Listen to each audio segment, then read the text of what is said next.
So we have a 15-minute fair value gap. We are below the New York midnight opening price, hence why we have a red candle or a downwards candle. This means we are inside of a location. We have now had a 1-minute entry and the order flow has been confirmed. Now, what do we mean by order flow, right? So to quickly break that down one more time, the order flow essentially means when we're inside of this region, we're looking for some red delta. The red delta corresponds to aggressive sellers, right? These are aggressive sellers. Now, when you see aggressive sellers, mind the spelling, when you see aggressive sellers, what that means is that the market failed to break below this zone, right? So imagine it this way. Aggressive sellers are coming in, but they're struggling to break below this zone. And instead, we actually see that through the market breaking this with a body, right? So let's quickly go in and understand the candles, right? We're seeing a lot of aggressive negative delta. We're seeing massive amounts of selling volume, but they're not being rewarded.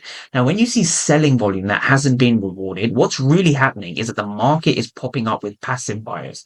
So to quickly show you this again, we're seeing aggressive sellers come into this area, but they're failing in this region. And price proves that by breaking above this zone, right? This is what we see over here. To give us extra confluence, we are below the daily opening, which is somewhere around this region. Now, this is what gives you indication to buy because we've seen aggressive sellers fail and we've seen passive buyers pop up as a result, breaking this level to the upside. And now from here, we can take an entry here and we can be confident to have our stop loss over here. Now, again, what gives us confidence to have our stop loss over here is because in this region, we understand that market participants, selling participants have failed. There are passive buyers sitting in this level.